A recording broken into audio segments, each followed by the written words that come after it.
be recorded. Okay, I'd like to call to order the Village of Ashwaubenon Finance and Personnel Committee for Tuesday, August 17th. Roll call, please. Tracy Fluke. Here. Tom Selk. Here. Allison Burnett. Here. Chris Herbal. Here. And Allison Williams excused. Okay, please rise for the Pledge of Allegiance.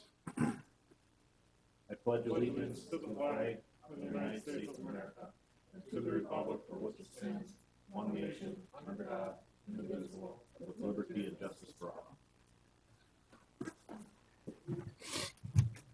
All right, action on the agenda. Move we approve the agenda. Second.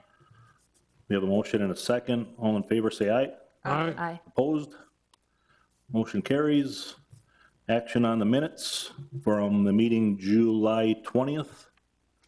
Move to approve the minutes of the July 20th meeting as presented. I just have one question on it, Terry. I noticed there's no ending time. Does that need to be on the minutes or not? I'm sorry. The ending time for the meeting, there was none listed, and I didn't know if that was something that you guys normally We put in. don't always put it there. Okay. It's listed in the system itself, Okay. but not on the minutes. But Okay. I can put it on the minutes if you Either want. way, I don't know what your standard is, so I just noticed it wasn't in there. So either way, whatever you guys do is fine. We have a motion. We have a second. A second. Okay, we have a motion and a second. All in favor, say aye. Aye. Aye. Unanimous, motion carries. Where are we at now? Comments from the public must be limited to items on the agenda, must state name and address, limited to 5 minutes. Board's role is to listen and not discuss the item. Personal issues cannot be discussed, nor individual named. Board is not able to take action at the meeting. Anybody comments from a public here or via Zoom? Nobody, I believe, is on the interweb or in person here. Comments from the public? We will move on. Action items. 7A, consider, discuss, act on village functional organizational chart. Joel? Okay, good evening, thank you. In your packet, you should have received a copy of a draft organizational and functional structure chart prepared for the committee's review and recommendation to Village Board at their next meeting. It's a rather large file, so it may have been a little bit more difficult to read, and I can certainly zoom in into any area of the functional chart for the meeting today as well. So if you recall, back in May, the Village Finance and Personnel Committee recommended with subsequent board approval an amendment to municipal code that put the responsibility of placing or creating a plan of administration or an organizational chart with the village manager's position. So this is my effort to put together a functional organizational chart to comply with the requirements of the municipal code. Ultimately, what this chart will do is create a visual depiction of what our roles and responsibilities are across departments within the organization. And it creates kind of a clear channel of communication and reporting structure as well between the various positions within the village.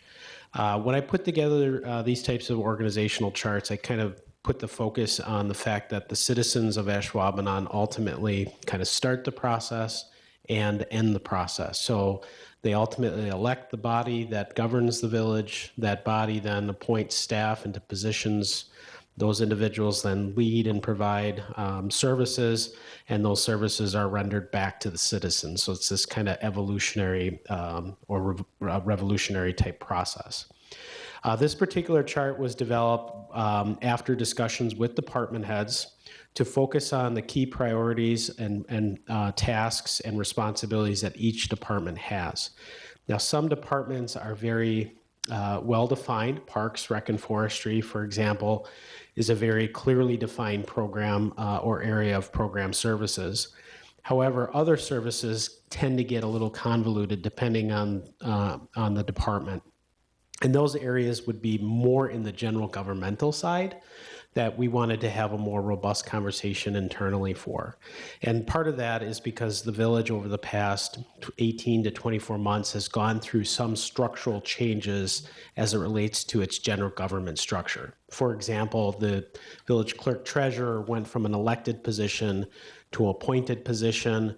Those responsibilities then were split between the clerk's office and now the appointed treasurer, who is our finance director, Greg. We obviously had a transition with village manager. We incorporated a contracted human resources component. And so there were just a number of factors that went into what department was ultimately going to be responsible for rendering both internal and external service to the customer. Is there a requirement that the village have a treasurer? Because I don't see that. There's a treasurer function, but there's no treasurer title.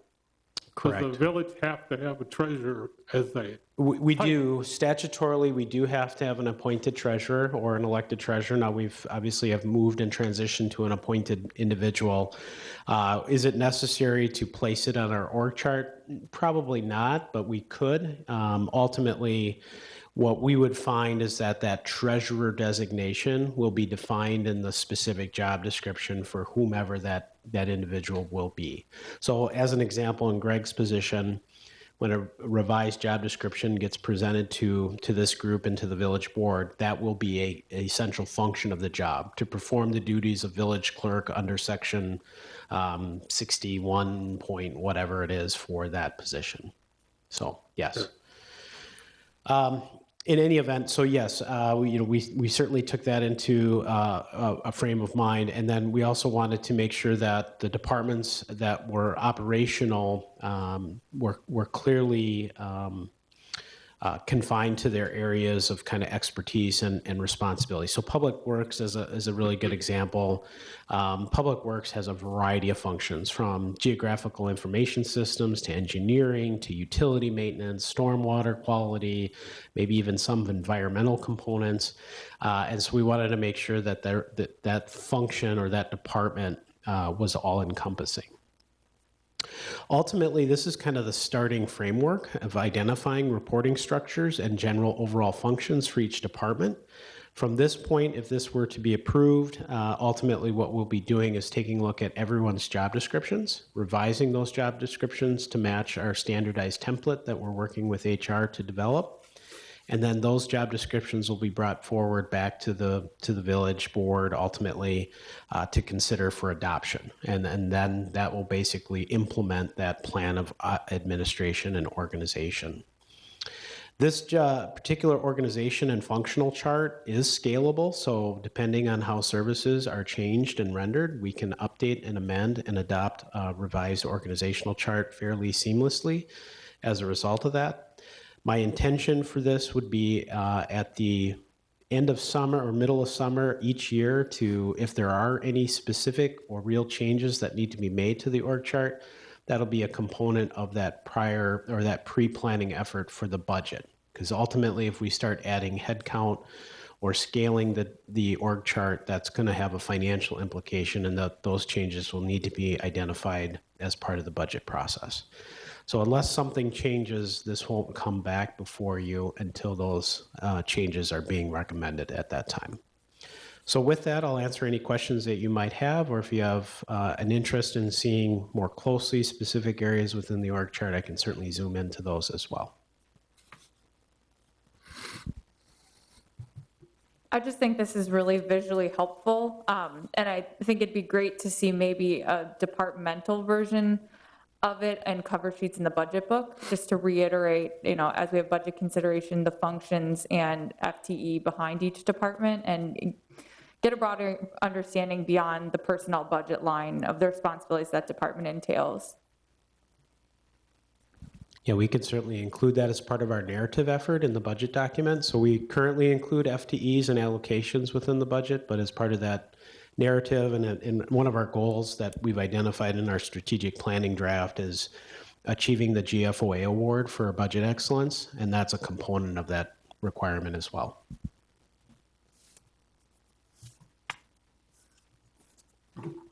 I think the document is really well done. It's easy to follow and read, and I think it's very clear. So I really enjoy the way you put it together. The one question I would have, just because our village president is slightly different than trustees, correct? In like her role and Mary's role, I would say. Should it be listed slightly different in here? I mean, it's put into the village board, which I realize the president is part of village board, but is her role or her spot in the organizational chart slightly different than the trustees, or is it the same? And should it be designated different than is shown here?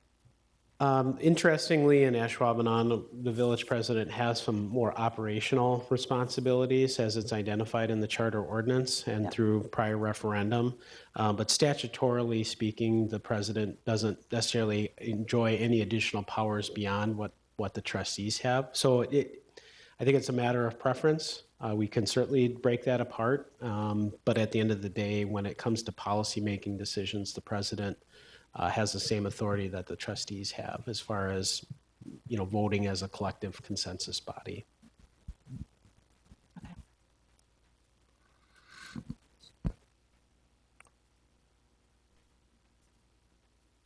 Any other discussion? Otherwise, we'll entertain a motion to send this on the village board. So moved. Second? We have a motion and a second. No, with Allison's comments, I don't think there was anything we need to add onto here. No, it doesn't affect approval. Okay. So we have a motion and a second. All in favor?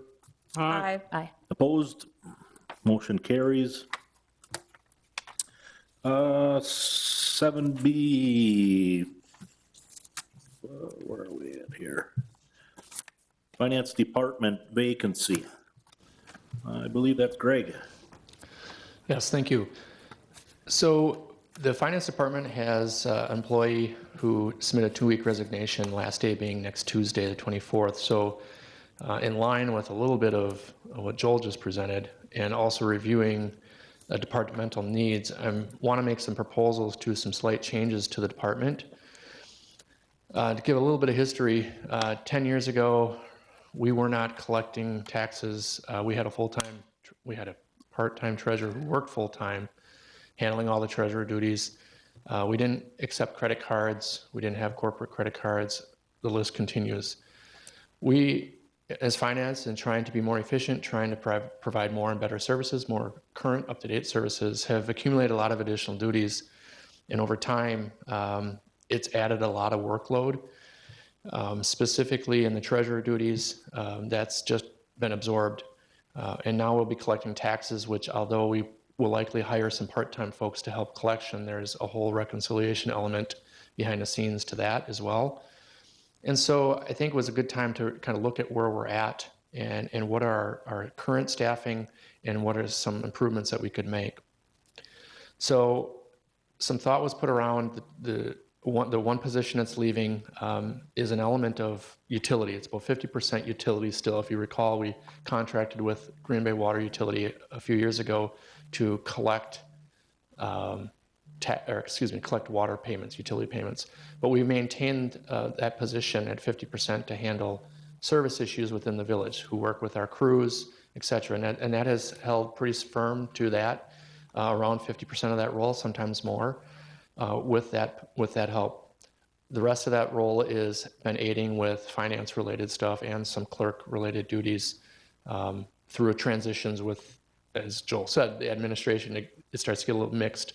So I think trying to fix that through the hierarchy chart will help, but that position is vacant. So the thought was to add, potentially move an existing employee to that position who has payroll AP experience. We currently don't have an employee with a true backup to those two roles specifically, and there's a confidentiality element to those.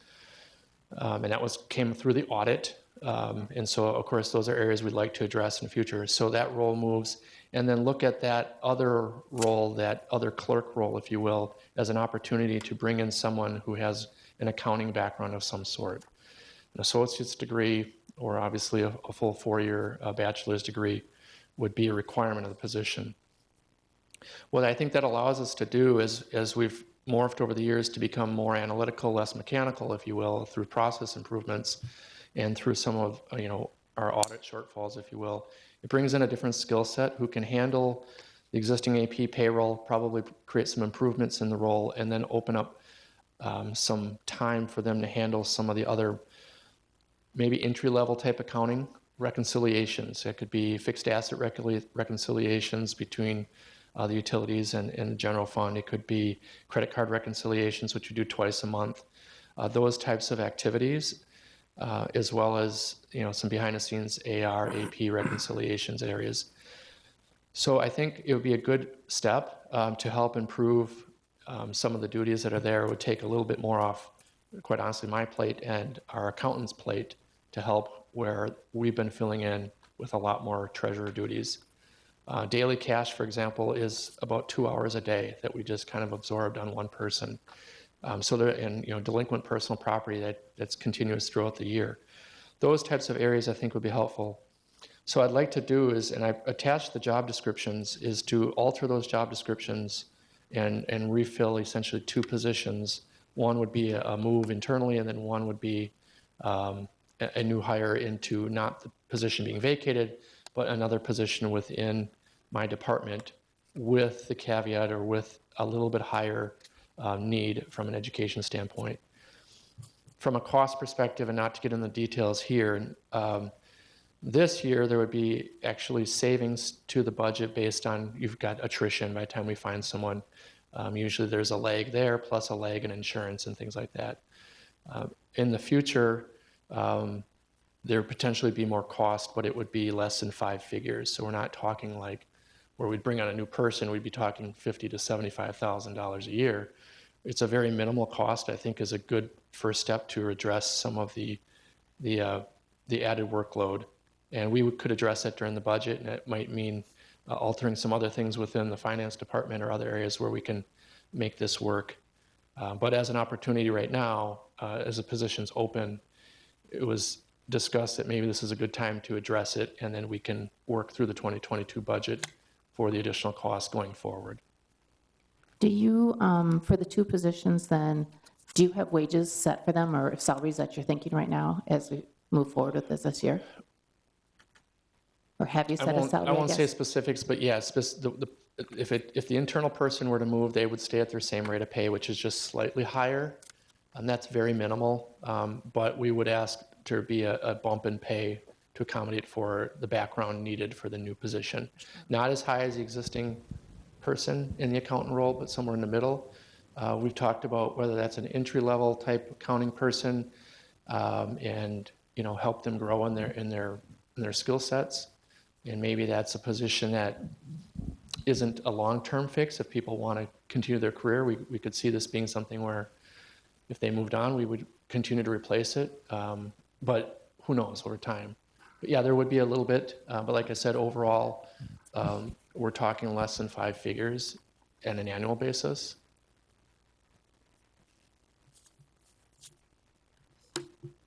I mean, I think it's wise to just address the clear, identified gap in skills in this position now during a vacancy rather than have to wait for another retirement or another person leaving the organization to revise at that time. It does seem wise to fix now. I guess my only hesitation or concern would be, this is typically something we address during the budget period because you're going to hire someone optimistically, they'll start in September or October, definitely in Q4. What happens if through the budget consideration process, that new position or that line item is not supported, but it does sound like it's a minimal enough financial impact, and perhaps some of it can be absorbed in your department's budget. I would just recommend at the time of budget that we point to those shortcomings that were identified through the audit procedure or through our HR analysis of why this was justified to ensure that there's not any hiccups with getting it approved for 2022 and beyond. But I wouldn't withhold support of this over those small concerns.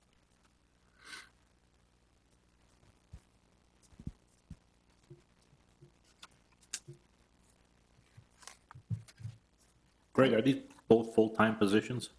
Yes. I think the changes make sense. I totally see all the additional work that the finance department has taken on over even the last couple of years. You've probably increased, twofold.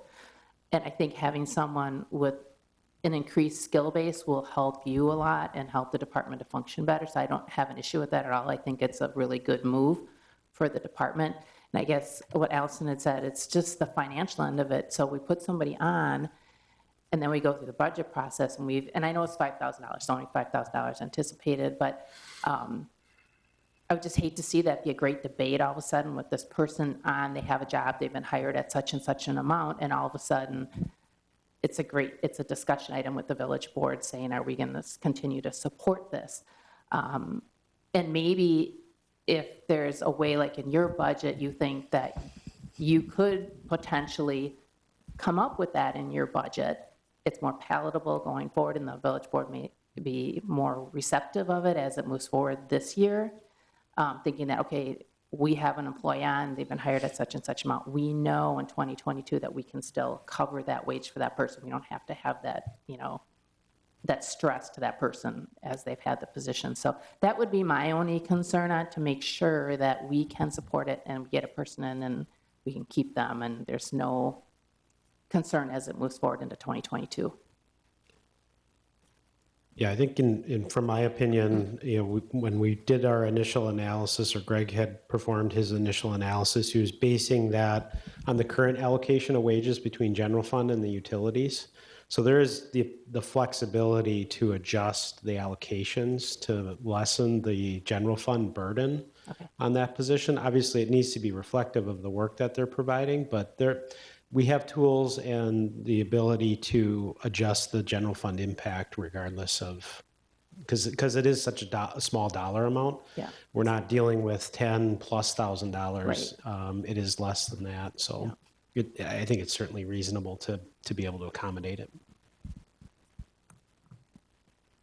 I think it'll be good for the village to get this kind of a skill set on this individual, because I think it'll take a lot of pressure off you, Greg, so you can bounce things off of people without, having all that weight on your shoulders. You got somebody else to bounce it off with, which would be nice. So one of our discussions internally, as well as it relates to the functional chart, as well as the job descriptions go, is we want to start to create some redundancy and some succession planning within our organization.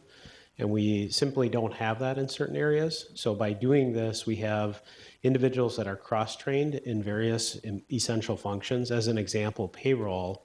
So the individual that may move into the vacated position would serve as backup to payroll because they have the skill set knowledge to do that. Whereas right now we don't have that availability.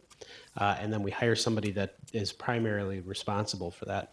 And then there are also other tiers of redundancy and succession planning throughout the organization. So if our financial analyst were to be in the organization for 4 or 5 years, and let's say our accountant then leaves, now we have the ability for that person to advance into that role. And so we have this kind of continuum of growth opportunities, whereas right now we do not have that. Yeah, I think it would be a good position for someone, and I would think you would keep somebody here because I think there's a lot of ability to move and to learn, and having an environment that they can learn in would be great. And I think you'll have some person get into it and they'll stay for a while and they'll get some great experience.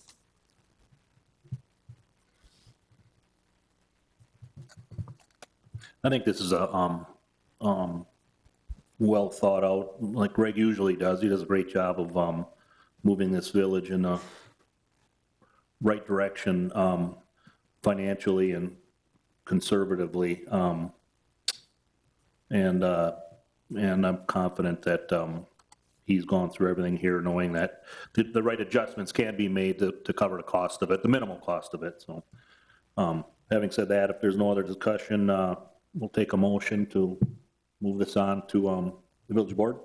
I recommend the approval of changes to utility billing clerk position and the change to account payable clerk to financial analyst position as described, and approve the postings and filing and pass it on to the board. Second.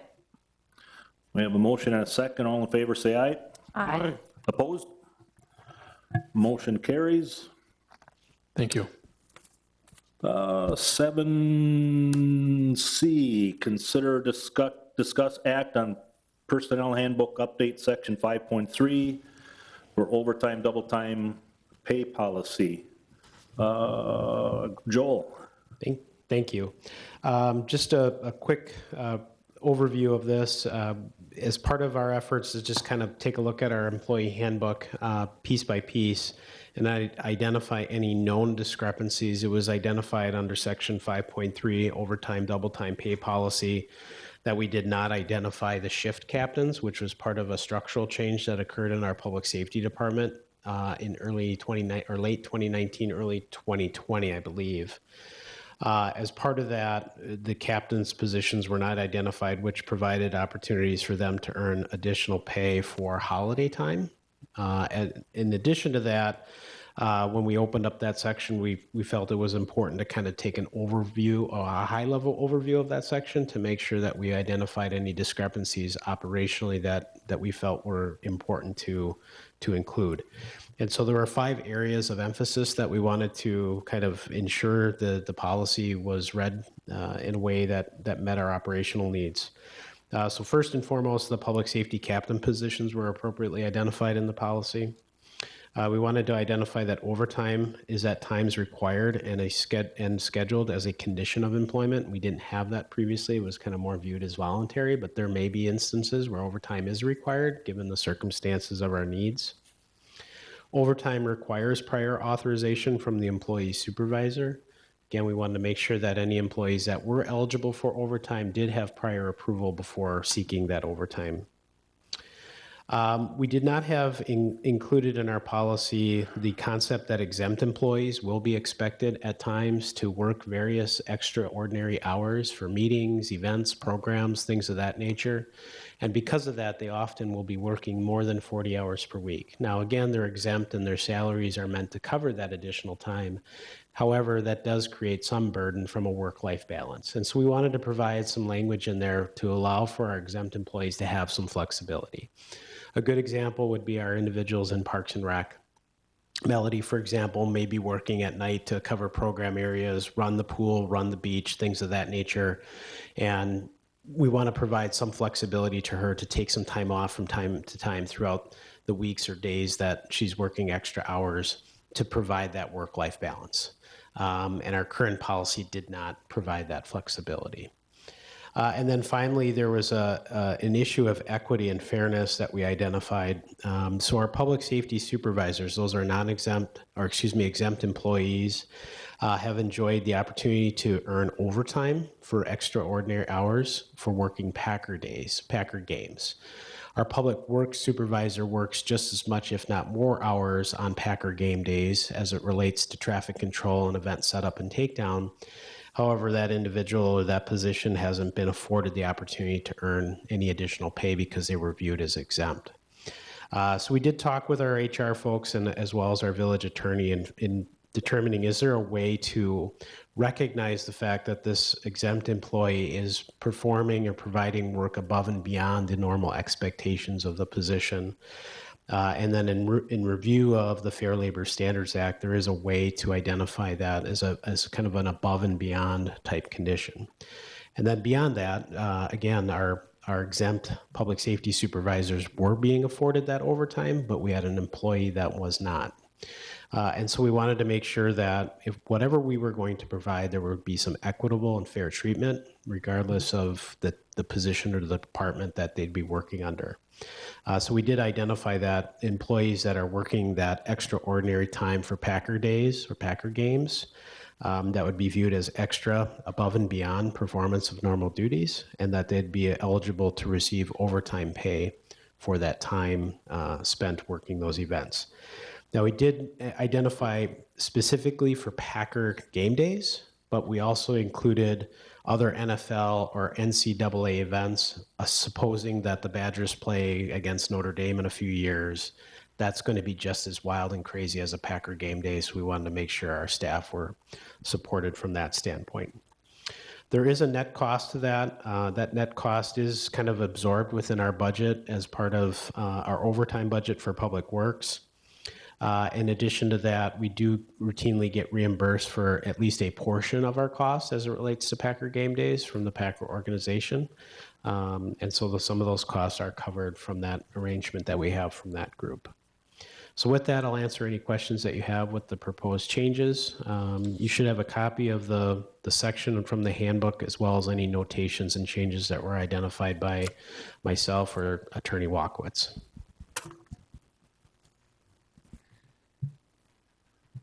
So Joel, I always assumed, and maybe, I guess I'm wrong on this, but like with Melanie, the example you brought up before, I know she works some night hours. So she wasn't adjusting, like taking some time hours off before, or we're just kind of recognizing that now?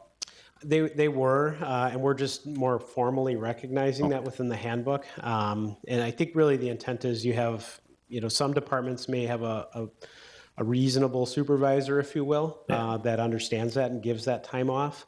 And we have those supervisors now, but let's say in the future we may not. And we want to make sure that that is kind of memorialized within the handbook to make sure that it's afforded to them. Okay, thank you. So are these public safety supervisors that have, as it says here, enjoyed the benefit of overtime pay, are those non-exempt employees? The supervisors are exempt. And for some, I can't give a real sound justification as to why they were based on how the policy was written, but practice has been that they would be given overtime pay for hours worked on Packer game day. And I don't know if you can answer this, but was that something negotiated through a union arrangement or with Police and Fire Commission? So these individuals are also non-represented. I suspect that individuals that work in that role are enjoying the same overtime benefits that their represented staff also benefit from. Now that being negotiated through bargaining. However, I think the reason why the village has provided that opportunity for those employees is to make sure that it's still attractive to take advancement opportunities to a non-represented position. If we were to take away a lot of those kind of fringe benefits, we would have less people interested in taking those promotional opportunities. Are these overtime hours fairly consistent year to year? I mean, I know last year was an anomaly with there not being in-person attendance for a number of games and it being reduced at certain games. But in a traditional non-COVID football season, have these numbers for overtime proven to be consistent? Yeah, so we have a standardized schedule that we use based on the games. Now, there are maybe some fluctuations depending on how the schedule lays out for the year. So we can anticipate we'll have 10 home games. Now, some of those games, whether they're noon or 3:25 kickoffs or maybe a Monday or Thursday night game, might fluctuate that schedule a little bit. So the more night games you have, that changes a little bit from that perspective. But by and large, they're all relatively consistent year over year. Of course, you'll have playoffs too. So if they do well and they may enjoy a game or two in the playoffs at home, that changes that. But by and large, it's relatively consistent to that 10 or 11 games. I guess I understand this is the way we do it now, but I guess my larger concern is just the uncertainty of what the overtime amount might be versus having, kind of a fixed arrangement of, you can earn up to a ceiling of this stipend or bonus for extraordinary work, especially knowing that before COVID and hopefully after COVID, the Green Bay Area Convention and Visitors Bureau has had such a push of urgency to make this area, especially the Legends and Titletown District, a huge hub for events. I mean, I can't tell you how many times I've heard, like, we're going to bring the draft to Green Bay, we're going to bring the Super Bowl to Green Bay. There was that effort a few years ago to bring the Pope to Green Bay when he was in the US. I think confidently that we have a really great location here and all of these amenities that will attract large events in the future. And we're going to be revisiting this in a few years when we have major events that are not a Packer, NFL, or NCAA game. So how do we long-term write this policy to accommodate the fact that this is becoming a major events destination, which is a benefit, but also is going to create a long-term public works and public safety burden in terms of staff hours? Sure, I think that's a good question. We talked about that internally, and we felt at this point that certain events, Cellcom or some of the other race events, Packer 5K, they do provide or require extraordinary services, of which our employees will routinely do. But in those types of events at present, we liken those to some of the events maybe Park and Rec puts on, whether it's a food truck rally or a special event at Ashwaubenon. Those are the expectations of the position, and your salary reflects that. But over the course of 10 weeks, if you will, or 10 Sundays or 10 dates, it requires anywhere between 10 and 12 hours of prep, setup, standby, and takedown time. And because of that extraordinary volume of work on those given days, it's really difficult for us to create the flexibility for those employees to then take the time back on their own. So I think there's a strong possibility that we may revisit it in the future, just based on this, the significance of the events and the volume of events that come forward. But at this point, we wanted to kind of somewhat cap it, if you will, to specific Packer games, knowing that maybe in the future, either A, we need to expand that opportunity for those events, or B, look at our staffing structure as well to see if it even makes sense at that point to have only a singular operations supervisor that then has to work 80 hours a week to accommodate all the events that are going on. So as of right now then, say the biannual big concerts they have there are not going to fall under this? Correct. Okay, Yeah, it would just be for Packer Sundays. okay. There's a considerable amount of time that goes into setting up all the traffic barricades, getting all the staff in position. Like I said, it's about a 10-hour operation for our public works people to get everything set up. And then once the game is established, some of our employees will go home and take a couple hours while the game is going on, but then they have to report back to handle the exit traffic that goes away. And then obviously there's quite a bit of takedown as well, as far as barricades and that type of thing. Are there revenue sources other than, the Packers contributing back some funds that help offset the burden that we have from a staffing standpoint, such as fees to close the street for an event, or special event permits that, vary in fee to size depending on the size or magnitude of an event? Sure. Anytime like a Cellcom or the Packer 5K or any of those type of events, runs, walks, parades, things of that nature, they do pay a service fee as it relates to the services that are needed or necessary for that event. So whether that's traffic barricades, closures, things of that nature, they do pay for those costs. So there is a reimbursement for that expenditure.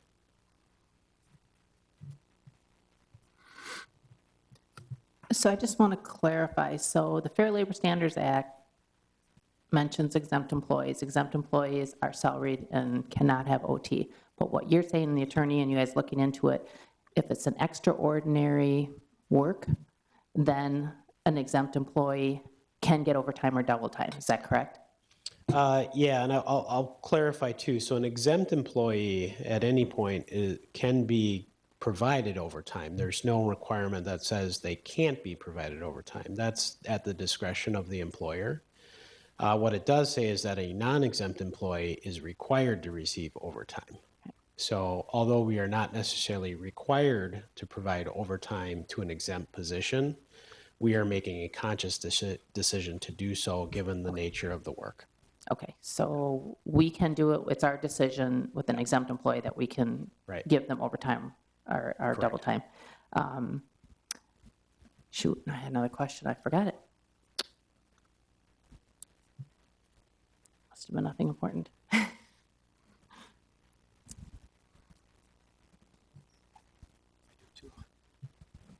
Just out of curiosity, this year with Packer game falling on Christmas Day, what's the overtime rate on that?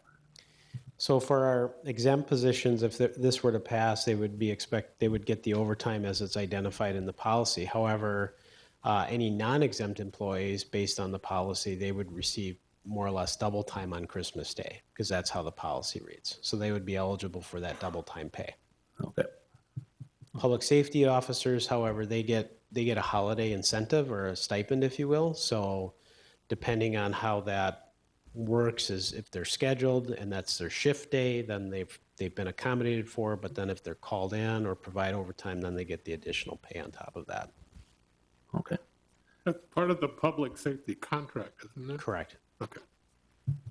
And then I'm to understand that this is already absorbed into the budget. There's already, it's already taken care of into the budget? Correct. So we'll have some net effect to that. Obviously, we're going to be increasing our overtime, but it would be something that would need to be accounted for within our operating budget. So we're not asking for additional dollars. It's just an item that will be included as part of that overtime budget. Okay. So from a line item perspective, we'll see increases on the line item, but the overall budget itself will be maintained. Okay. Oh, I know what I was going to ask. Park maintenance foreman, is he an exempt employee or an hourly employee? I believe he's an hourly, so any foreman is considered hourly. And we only have the one, well, I should say we have two supervisors. So we have our utility supervisor, our utility operations supervisor, and our public works operations supervisor. Okay.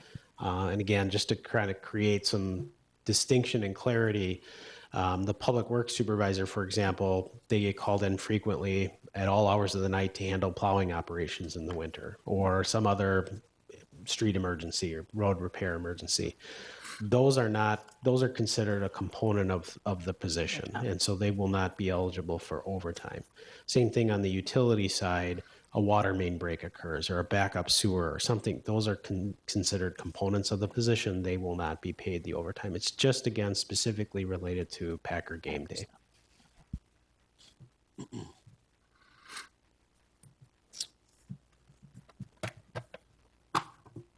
Any other discussion? We'll take a motion. If not, I'd make a motion. Do you have any other questions? Motion to approve an amendment to section 5.3 overtime, double time pay policy of the Village of Ashwaubenon personal handbook as presented. A second. hey, we have a motion and a second. All in favor, say aye. Aye. Opposed? Motion carries. 7D, Introduction to the American Rescue Plan Act. Joel or Greg?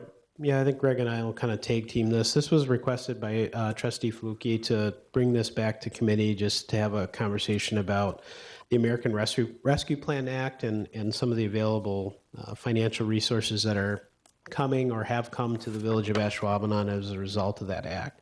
So for those of you that are not familiar with ARPA, essentially this was passed into law back earlier this year and signed into law by the president.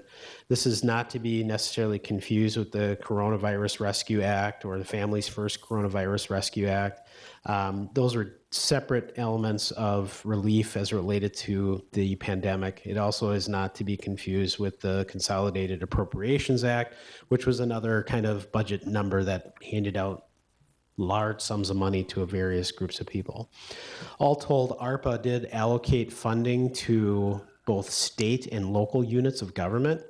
We are considered a non-entitled unit of government because of our population, and so we were effectively provided just under $1.7 million in allocation as part of ARPA, of which we would receive that payment in 2 installments. And we've received the first installment already, and then the second installment will come next year.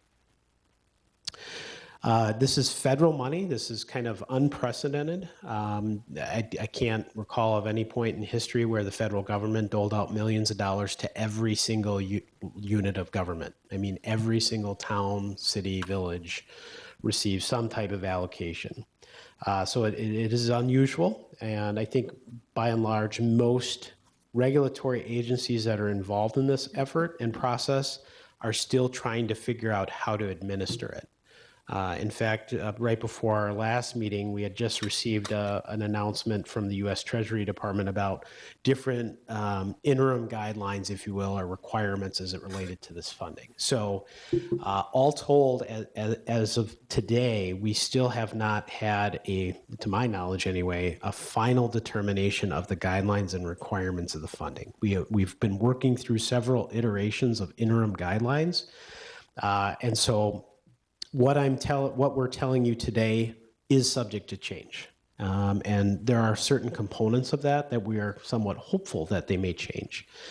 But by and large, that 1.7 million is only eligible to be used for really kind of a few types of uses, and I've identified those in the staff memo.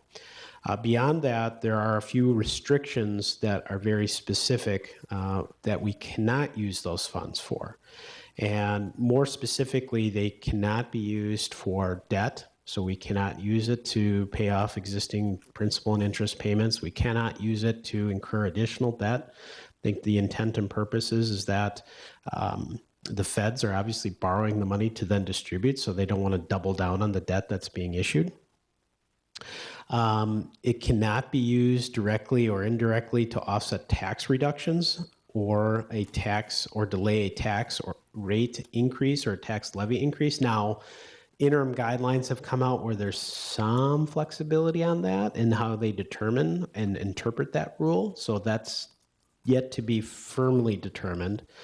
And then we cannot use them to deposit into any type of pension program. So we can't use it to support maybe a backlog in WRS payments or some type of, post-employment benefit program.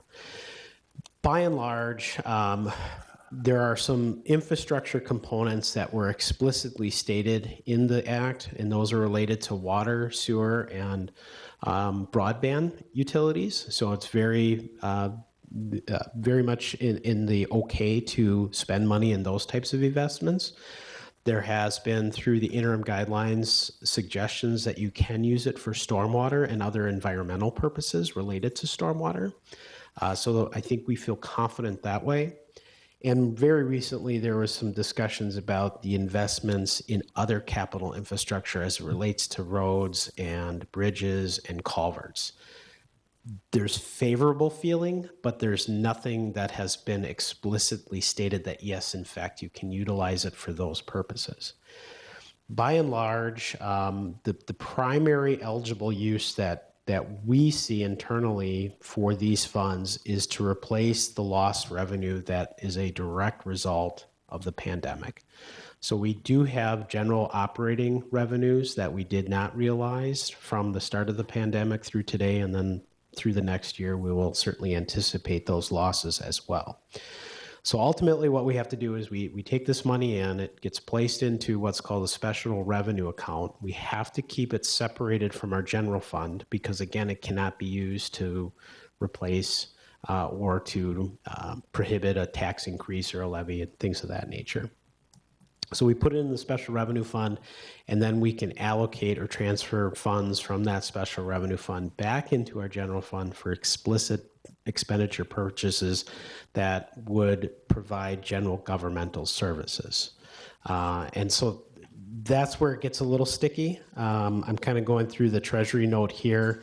So as far as what we can spend the ARPA funding on for designated replacement of lost revenue, would it include, but is not necessarily limited to, the provision of government services. Where you say, well, what is a government service? And that's limited to the maintenance or pay-go funded building of infrastructure, including roads, the modernization of cybersecurity or IT infrastructure, which could include hardware, software, and other critical infrastructure, health services, environmental remediation, which is that kind of stormwater conversation that we mentioned, school or educational services, and the provision of police, fire, and other public safety services.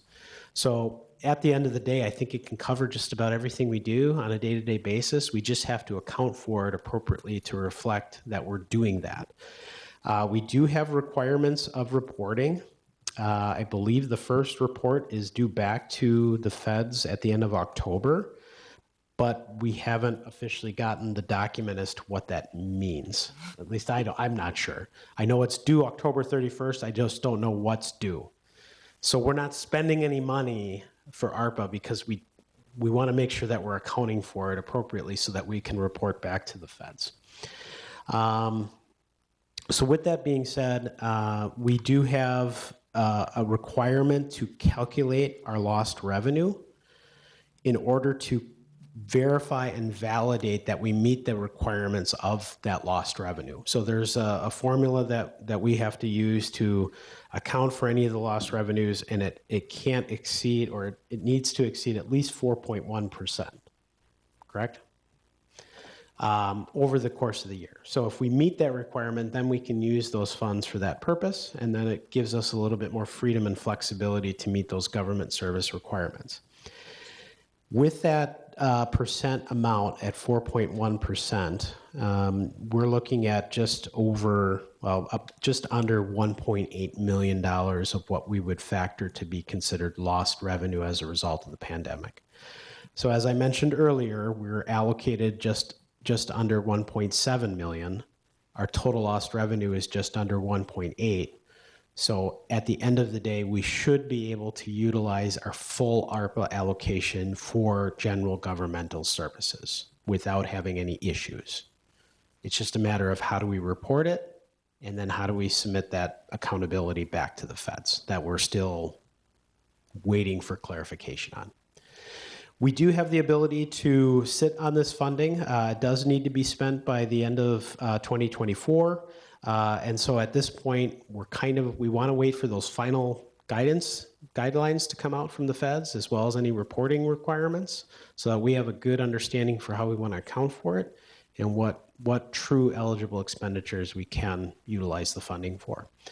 The League of Wisconsin Municipalities, as well as the Counties Association and the National Towns Association, are all lobbying the Treasury to create other parameters within their final determination that will explicitly state that these funds can be used for important infrastructure, roads, bridges, culverts, things that weren't explicitly stated in the original interim guidelines.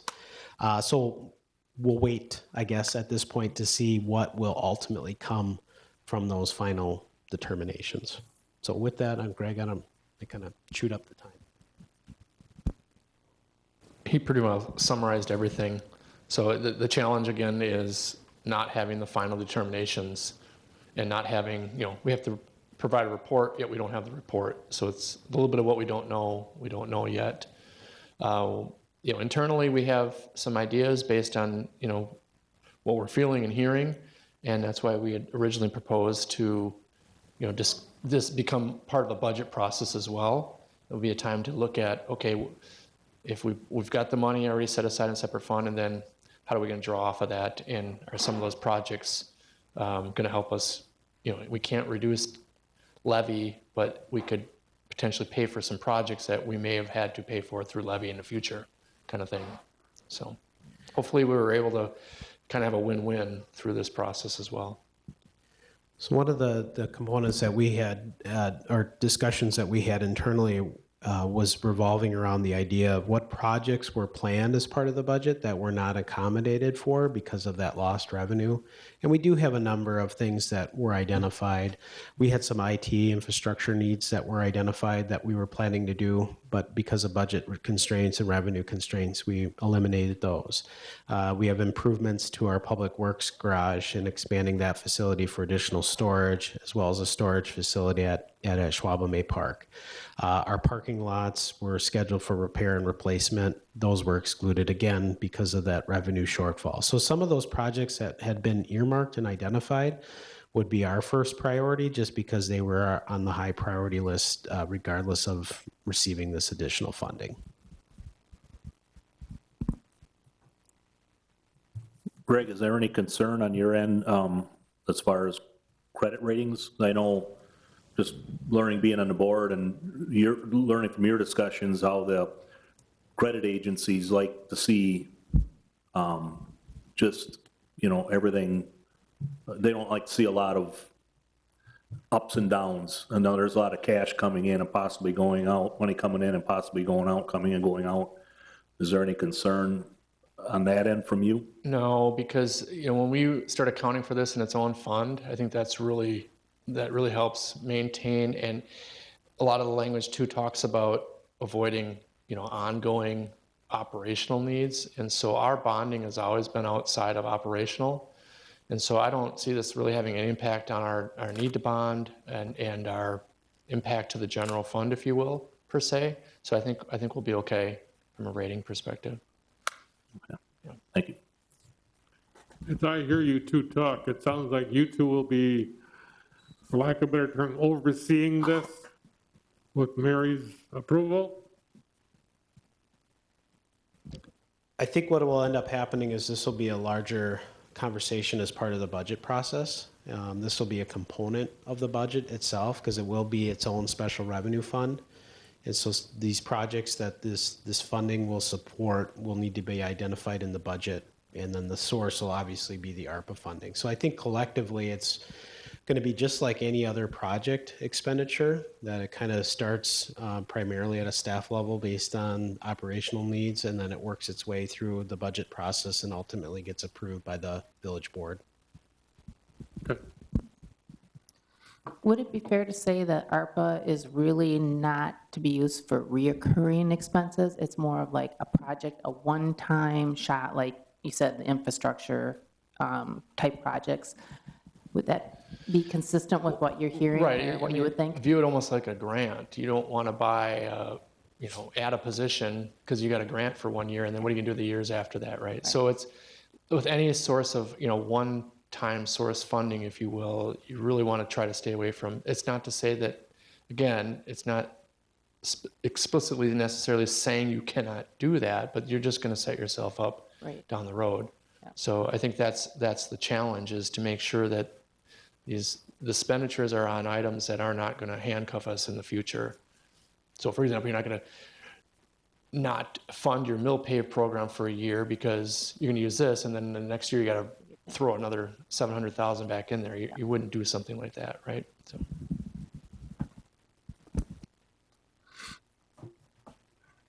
Okay, any other discussion? I think this was informational only, right? Yeah. Thanks for bringing this, you guys. It's nice to hear this. I know there's a lot of things up in the air yet, but it's good for us to hear it and try to keep on top of it too. Okay, items for next agenda, anything? If not, I'll take a motion to adjourn. So moved. Second. We have a motion and a second. All in favor, say aye. Aye. Aye. Opposed? We are adjourned.